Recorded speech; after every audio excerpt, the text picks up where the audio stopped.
बिस्मिल्लाह रहमान रहीम अल्हम्दुलिल्लाह रब्बिल आलमीन वल आक़िबतु लिल मुत्तक़ीन वला उद्वाना इल्ला अलल ज़ालिमीन वस्सलातु वस्सलामु अला रसूलिहिल करीम अम्मा बाद। सम्मानित दिनी भाई सकल, आज के संक्षिप्त किछु जरूरी कथा प्रसंग हयतो आपनारा अनेके जानेन, किन्तु सेटा पुनराय आपनादेरके स्मरण करिए देওয়ার জন্য उपस्थित হয়েছি। বিষয়টি হলো প্রতিবেশী সম্পর্কে। প্রতিবেশীর অধিকার ইসলামে কি আছে, আমাদেরকে প্রতিবেশী সম্পর্কে কথা বলতে হলে কিভাবে বলা উচিত শরীয়ত দৃষ্টিকোণ থেকে, সে বিষয়ে সামান্য কথা বলবো ইনশাআল্লাহ। প্রথম কথা হলো যে প্রতিবেশী কাকে বলে, প্রতিবেশীর সংজ্ঞা কি। প্রতিবেশী আসলে এর বিশেষ কোনো সংজ্ঞা ইসলামে বা প্রিয় নবী সাল্লাল্লাহু আলাইহি সাল্লাম থেকে বর্ণিত হয়নি। তাই ওলামায়ে কেরাম প্রতিবেশীর সকল সংজ্ঞাকে একত্রিত করার পর যে সিদ্ধান্ত দিয়েছেন সেটা হলো যে এই প্রতিবেশী কাকে বলে এটা সামাজিক রীতি এবং সামাজিক নিয়মের উপর নির্ভর করবে। সমাজ যাকে প্রতিবেশী ভাবে সেটাই প্রতিবেশী ধরা হবে। এই অনুপাতে বলা যেতে পারে যে কয়েকজন মানুষ যদি একটা রুমে থাকে, তাহলে তার পার্শ্বে যে সিটটা থাকবে সেটা তার রুমের প্রতিবেশী। আবার তার রুমের পাশে যে রুমটা থাকবে ওটা রুম হিসাবে প্রতিবেশী। আবার একজন বাড়ির পাশে যে বাড়ি থাকবে সেই বাড়িটা তার প্রতিবেশী। এভাবে একটা গ্রামের পাশে যে গ্রাম থাকবে সেই অনুযায়ী সেই গ্রামটা তার প্রতিবেশী। এভাবে একটা থানার সাথে যে থানা থাকবে সেটা প্রতিবেশী, জেলার সাথে যেই জেলা থাকবে সেই জেলাটা তার প্রতিবেশী। এভাবে একটি দেশের সাথে যেই দেশ থাকবে সেই দেশটা হবে তার প্রতিবেশী। এভাবে প্রতিবেশীর অর্থটা হবে ব্যাপক। সংক্ষিপ্ত কথা এখানে থাক। এবার প্রতিবেশীর সম্পর্কে ইসলামে কি বলা হয়েছে, আল্লাহ রসুল সাল্লাল্লাহু আলাইহি সাল্লাম কি বলেছেন, অনেক তথ্য আছে। আমি দুইটি হাদিস আপনাদের সামনে নিয়ে উপস্থিত হয়েছি। এক নম্বর, প্রিয় নবী মুহাম্মদ মুস্তাফা সাল্লাল্লাহু আলাইহি সাল্লাম একদা কসম খাচ্ছেন। তিনি বলছেন ওয়াল্লাহি লা ইউমিন, আল্লাহর কসম সে মুমিন নয়। এটা তিনবার খেলেন, কিন্তু বলছেন আল্লাহর কসম সে মুমিন নয়, আল্লাহর কসম সে মুমিন নয়, আল্লাহর কসম সে মুমিন নয়। জিজ্ঞাসা করা হলো মান ইয়া রাসূলুল্লাহ, কে আল্লাহ রসুল মুমিন নয়?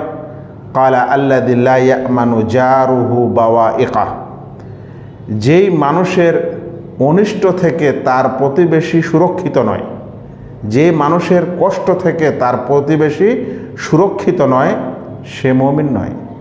এখানে একটু বোঝার বিষয় আছে, মানে সে মুমিন নয় অর্থাৎ সে পূর্ণ মুমিন নয়। হাদিসটিকে ইমাম বুখারী বর্ণনা করেছেন 6016 নম্বর হাদিস এবং সহিহ মুসলিম ঈমান অধ্যায়ে এসেছে।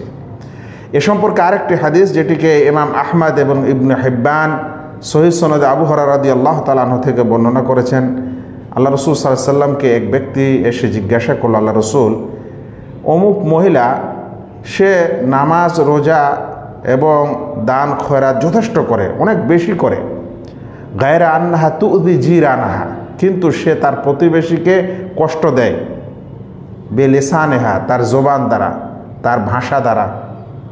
তখন আল্লাহ রসুল সাল্লাল্লাহু আলাইহি সাল্লাম বললেন হেয়া ফিন্নার, তাহলে সে জাহান্নামী, সে জাহান্নামে যাবে। আবার এর বিপরীত আরেক প্রতিবেশীর কথা তাকে জিজ্ঞাসা করা হলো যে অমুক মহিলা তার অত বেশি নফল নামাজ রোজা ইত্যাদির খবর পাওয়া যায় না, সংবাদ পাওয়া যায় না, কিন্তু ওয়ালা তুযি জিরানাহা, কিন্তু তার স্বভাব হচ্ছে সে তার প্রতিবেশীকে কষ্ট দেয় না। তখন আল্লাহ রাসূল সাল্লাল্লাহু আলাইহি সাল্লাম বললেন হেয়া ফিল জান্নাহ, সে জান্নাতে থাকবে। সহিহুত তারগীব 2560 নম্বর হাদিস। উল্লেখ্য, প্রতিবেশী যদি আপনাকে বলে যে আপনি ভালো, তাহলে আপনি ভালো আল্লাহর কাছে। আল্লাহর কাছে ভালো মন্দের সার্টিফাই একটি প্রতিবেশী দিতে পারে। হাদিসটিকে ইমাম তিরমিজি, ইবনে হিব্বান, ইবনে খুজাইমা এবং হাকিম বর্ণনা করছেন। আল্লাহ রসুল সাল্লাল্লাহু আলাইহি সাল্লাম বলেছেন ওয়া খায়রুল জিরানি ইনদাল্লাহ খায়রুহুম লিজারিহি, বলছেন যে আল্লাহর কাছে উত্তম প্রতিবেশী হচ্ছে যে তার প্রতিবেশীর নিকট উত্তম। এই কারণে এই হাদিসগুলির আলোকে আমরা এই কথা অবশ্যই বলতে পারি যে প্রতিবেশীর অধিকার তো অনেক বেশি। জিবরিল আলাইহিস সালাম এত বেশি ওসিয়ত করেছেন যে আল্লাহ রসুল ভাবছিলেন যে মনে হয় প্রতিবেশীকে আমাদের মাল সম্পদের ভাগও মনে হয় দিতে হবে। তাই প্রতিবেশীর সবচেয়ে কম অধিকার যতটুকু থাকবে এবং দিতে হবে সেটা হচ্ছে এই যে যেন কোনো ব্যক্তি তার প্রতিবেশীকে কষ্ট না দেয়। কি দ্বারা কষ্ট না দেয়? যেন সে প্রতিবেশীকে তার কষ্ট না দেয় তার কোনো কথা দ্বারা কিংবা তার কোনো কাজ দ্বারা, কাউল ও ফেল দ্বারা যেন সে প্রতিবেশীকে কষ্ট না দেয়। কাউল ও ফেল দ্বারা কথাটার অর্থ হচ্ছে এই যে মানে এমন কিছু কথা বলবে না যে কথার বললে সে প্রতিবেশী কষ্ট পাবে, এমন কিছু কাজ করবে না যে কাজ করলে তার সে প্রতিবেশী কষ্ট পাবে। ওলামা একরাম প্রতিবেশীর অধিকারগুলোর সম্পর্কে বলছেন যে প্রতিবেশী হচ্ছে 3 ধরনের, মানে 3 রকমের প্রতিবেশীর অধিকার এক অপরের উপর থাকে। 1 নম্বর হচ্ছে যদি প্রতিবেশী মুসলিম হয় এবং আপনার আত্মীয় হয় তাহলে তার জন্য 3টি অধিকার আছে। একটা হচ্ছে ইসলামের অধিকার, একটা হচ্ছে আত্মীয়তার অধিকার, আর একটা হচ্ছে প্রতিবেশীর অধিকার। আরেক প্রকার প্রতিবেশী হতে পারে যার যার 2টি অধিকার রয়েছে। যেমন সে যদি আপনার শুধুমাত্র মুসলিম প্রতিবেশী হয় তাহলে একটা ইসলামের অধিকার আছে আর একটা তার প্রতিবেশীর অধিকার আছে। আর একটা তৃতীয় অধিকার ও প্রকার আছে, সেটা হচ্ছে যে কম করে হলে সে একটি অধিকার তার থেকেই যাবে বা একটি অধিকারের মালিক হবে। সেটা হলো যদি প্রতিবেশী আপনার অমুসলিমও হয় তাহলে সে কম করে হলে প্রতিবেশীর অধিকার পেয়ে যাবে। তাহলে প্রতিবেশী যদি অমুসলিমও হয় তারপরও তার অধিকার ইসলাম দিয়েছে। সেজন্য ভাই এই সময় যা কিছু কথাবার্তা মানুষ বলছে, যারা ইসলাম জানে না, বুঝে না, মানে না, মানতে চায় না, তাদের আচরণ যেটা হবে সেটা আলাদাই হবে।